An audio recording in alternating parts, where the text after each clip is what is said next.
जय हिंद दोस्तों, मेरे चैनल डिफेंस डिस्कशन में आप सभी का स्वागत है। आई होप आप सभी ठीक होंगे। शाम के 7 कब के बज चुके हैं। मैं थोड़ा सा लेट हूं, लेकिन फिर भी डिफेंस से जुड़ी कुछ खास खबरें लेकर मैं आपके सामने हाजिर हूं। सबसे पहले खबर असम राइफल से जुड़ी हुई, क्योंकि 26 जनवरी को जब हम और आप सब परेड का इंतजार कर रहे थे, सब लोग अपनी रजाइयों में घुसे हुए थे, टीवी देख रहे थे, उस वक्त असम राइफल के जवान आतंकियों को मुंह तोड़ जवाब दे रहे थे। दरअसल 26 जनवरी के दिन असम राइफल के कंपनी ऑपरेटिंग बेस पर जो है सीओबी पर एनएससीएन और जीपीआरएन युंग ओंग ने दोनों तरफ से हमला किया, भारी हथियारों से गोलीबारी की, लेकिन तत्परता से हमारे असम राइफल के जवानों ने उनको मुंह तोड़ जवाब दिया और फिर एनएससीएन के डरपोक उग्रवादी मैदान छोड़कर भाग निकले। लेकिन कितना भी भाग लो, असम राइफल आप तक पहुंच जाएगी। दोस्तों, जिस वक्त देश गणतंत्र दिवस की परेड देख रहा था, उस वक्त अरुणाचल प्रदेश में असम राइफल के कैंप पर एनएससीएन और जीपीआरएन युंग आंग मिलकर हमला कर रहे थे। दरअसल सोमवार को असम राइफल के 4th असम राइफल कैंप पर हमला हुआ और उसकी जिम्मेदारी जो है एनएससीएन जीपीआरएन युआंग ने ली है। ये दो अलग अलग आतंकी संगठन हैं जिन्होंने एक प्रेस रिलीज कर जो है ये जिम्मेदारी ली है कि हमने हमला किया है। नागा आर्मी टैक्टिकल यूनिट ने सुबह लगभग 8 बजे ये हमला किया। समूह का दावा है कि अपने नुकसान को छिपाने के लिए भारतीय सुरक्षा बलों ने इलाके को घेर लिया था, इसलिए हताहतों की संख्या का अभी तक पता नहीं चल पाया है। हुआ क्या है वो जानना हमारे लिए जरूरी है। दरअसल अरुणाचल प्रदेश के चांगलांग जिले के रंगलम स्थित असम राइफल के कंपनी ऑपरेटिंग बेस सीओबी पर सोमवार को सशस्त्र विद्रोहियों ने गोलीबारी की, एक अधिकारी ने जानकारी दी। रक्षा सूत्रों ने बताया है कि करीब 8:45 पर सुबह कंपनी ऑपरेटिंग बेस पर 2 अलग अलग दिशाओं से गोलीबारी की गई। ये गांव भारत म्यांमार सीमा के स्तंभ संख्या 168 के पास स्थित है। अधिकारियों ने जानकारी दी है कि असम राइफल ने हमले का प्रभावी ढंग से जवाब दिया और दुश्मन खेमे को भारी नुकसान भी पहुंचाया। उन्होंने बताया कि दोनों पक्षों में किसी के भी हताहत होने की अभी तक कोई खबर नहीं है। आसपास तैनात अन्य टुकड़ियों को सतर्क कर दिया गया है। अधिकारियों ने बताया कि विद्रोहियों को घेरने और निष्क्रिय करने के लिए आगे और जोरदार कार्रवाई की जा सकती है। तो इतना तो एनएससीएन और जीपीआरएन, ये मान लें कि असम राइफल से पंगा आपने लिया है तो असम राइफल आपको छोड़ने वाली नहीं है। आपने उनको छेड़ दिया है। अब आप म्यांमार में छुप जाइए, चाहे बांग्लादेश पहुंच जाइए या चाइना पहुंच जाइए, असम राइफल आपके पीछे पड़ेगी और आपको आपके अंजाम तक पहुंचाकर रहेगी। चलिए दोस्तों, आगे बढ़ते हैं। एक और दिल को दुखाने वाली खबर जो है वो अंबाला से सामने आई है, जहां पर एक हमारे अग्निवीर भाई ने बड़ा गलत कदम उठाते हुए अपनी जान दे दी। यूनिट का कहना है कि वो पिछले लंबे वक्त से डिप्रेशन में चल रहा था, और क्योंकि 2022 में वो भर्ती होकर आया था और इस साल दिसंबर में उसे आउट होना था, तो वो टेंशन किस बात की थी ये नहीं पता यूनिट को। लेकिन इतना जरूर कहा जा रहा है कि शुरुआती रिपोर्ट में कि अग्निवीर टेंशन में था। तो अग्निवीरों को किस बात की टेंशन है? शायद इस वक्त मुझे लगता है कि जो भी पढ़ा लिखा है उसे पता है कि किस बात की टेंशन है। जैसे जैसे जुलाई 2026 नजदीक आ रहा है और पहले बैच के आउट होने की तारीख नजदीक आ रही है, वैसे वैसे अग्निवीरों पर मेंटली प्रेशर बढ़ता जा रहा है। दरअसल एक ऐसी खबर आई जिसने अंदर से झकझोर के रख दिया। गणतंत्र दिवस के दिन अंबाला कैंट में तैनात एक यूनिट के अग्निवीर ने खुदकुशी कर ली। मृतक की पहचान गाजियाबाद हापुड़ के गांव कमालपुर निवासी मोइन खान उम्र महज 23 साल थी।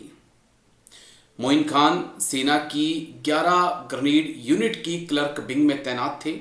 सोमवार सुबह जब अन्य जवान कार्यालय पहुंचे तो जवान का शव पंखे पर रस्सी से लटका हुआ था। साथियों की मदद से जवान को मिलिट्री हॉस्पिटल ले जाया गया, जहां डॉक्टरों ने उसे मृत घोषित कर दिया। अंबाला कैंट की रेजिमेंट पुलिस चौकी ने कैंट के नागरिक हॉस्पिटल में पोस्टमार्टम के बाद शव परिजनों को सौंप दिया है।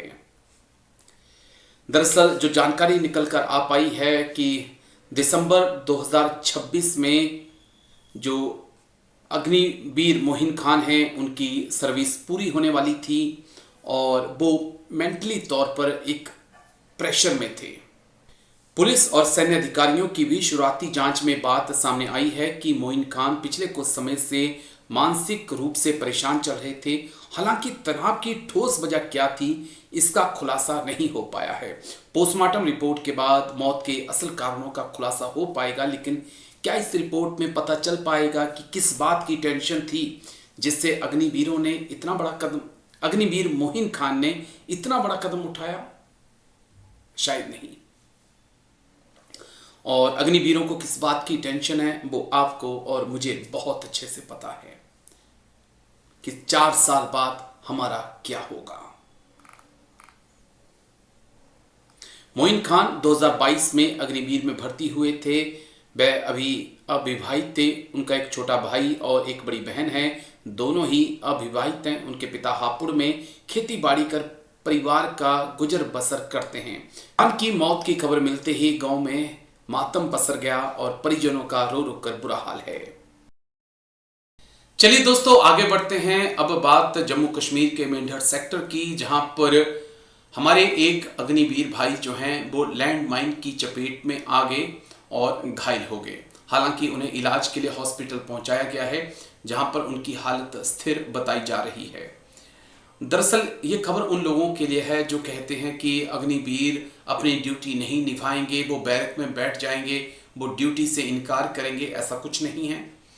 अग्निवीर पूरी दृढ़ता के साथ ड्यूटी कर रहे हैं, इस होप के साथ कि मोदी सरकार कोई बड़ा फैसला लेगी और अग्निवीरों को परमानेंट किया जाएगा। ज़्यादा नहीं, कम से कम 75% को तो किया जाए। यही उम्मीद रखकर जो है अग्निवीर हर दिन गुजार रहे हैं कि आज बड़ी खबर आएगी, आज बड़ी खबर आएगी, और हर मुसीबत का सामना वो एक सोल्जर के साथ, परमानेंट जवान के साथ मिलकर वैसे ही कर। दोस्तों, भारतीय सेना के एक जवान सोमवार को एक पुरानी लैंड माइन के चपेट में आ गए। धमाका हुआ और जिसमें वो घायल हो गए। जो जानकारी मिल पाई है, 2 तरह की खबरें हैं। एशिया नेट की माने तो भारतीय सेना के जवान लैंड माइन की चपेट में आए हैं, बल्कि दूसरी खबरें कह रही हैं कि ये जवान अग्निवीर हैं। लेकिन जो खबर है कि रूटीन पेट्रोलिंग पर मेंढर सेक्टर में आर्मी की एक यूनिट निकली हुई थी और उसी बीच जो है एक जवान का पैर जो है वो माइन पर पड़ गया। लेकिन हालांकि उन्होंने एंटी माइन बूट पहने हुए थे, जिस कारण उन्हें ज़्यादा गंभीर चोटें नहीं आई हैं। वो घायल हैं, लेकिन उन्हें अच्छे इलाज के लिए हॉस्पिटल में भर्ती कराया गया है। चलिए दोस्तों, रिश्तों को शर्मसार करने वाली ये खबर सामने आई है, लेकिन ये पूरा मामला बेहद चौंकाने वाला है। मध्य प्रदेश के हाई कोर्ट ने एक फौजी को उसकी बेटी का डीएनए टेस्ट कराने की इजाजत दे दी है। दरअसल फौजी का कहना है कि उसकी पत्नी जो है वो पुलिस में है और उसके किसी के साथ संबंध हैं, और जब वो छुट्टी आया था 2015 में, 4 दिन के बाद ही उसकी पत्नी ने उसे कह दिया था कि वो प्रेग्नेंट हो चुकी है। फौजी का कहना है कि पॉसिबल नहीं है, और फैमिली कोर्ट में पूरा मामला गया। फैमिली कोर्ट के बाद अब पूरा मामला हाई कोर्ट में गया। वहां पर कोर्ट ने क्या कुछ कहा वो पूरी रिपोर्ट में देखिए। दोस्तों, अब जो खबर मैं आपको सुनाने जा रहा हूं, दिखाने जा रहा हूं, ये चौंकाने वाली खबर है। रिश्तों पर से विश्वास उठाने वाली खबर है। दरअसल मध्य प्रदेश ने अपने एक फैसले में एक फौजी की याचिका पर नाबालिग बच्ची का डीएनए टेस्ट कराने की मंजूरी देने के फैमिली कोर्ट के आदेश को बरकरार रखा है। दरअसल एक फौजी जिसकी पत्नी पुलिस कांस्टेबल है, वो हाई कोर्ट पहुंचा था कि बच्ची का, उन्हें लगता है कि बच्ची उनकी नहीं है और इसके लिए जरूरी है कि डीएनए टेस्ट कराया जाए ताकि साबित हो सके कि सच क्या है। पति ने अपनी पुलिस कांस्टेबल पत्नी पर कई व्यभिचारी के आरोपों को सही साबित करने के लिए कोर्ट से बच्ची का डीएनए टेस्ट कराने की मंजूरी मांगी थी। पति का यह कहना है कि यह बच्ची मेरी नहीं है, पत्नी के किसी और के संबंध थे और जो बच्चा है वो उसका है। इस मामले की सुनवाई करते हुए जस्टिस विवेक जैन की बेंच ने फौजी की पत्नी द्वारा दायर याचिका को खारिज कर दिया है। हाई कोर्ट ने अपने आदेश में कहा कि इस मामले में फैमिली कोर्ट द्वारा बच्ची का डीएनए टेस्ट का आदेश देना पूरी तरह से सही है। लाइव लॉ की रिपोर्ट के अनुसार बेंच ने कहा कि पति ने कहा है कि वह भारतीय सेना में है और अक्टूबर 2015 में पत्नी ने उसे बुलाया था, जो मध्य प्रदेश में कांस्टेबल है। 4 दिन बाद ही पत्नी ने उसे बताया कि वह प्रेग्नेंट है, जबकि पति के सेना की ड्यूटी से लौटने के 4 दिन के अंदर पत्नी को प्रेग्नेंट होने का पता चलना संभव नहीं था।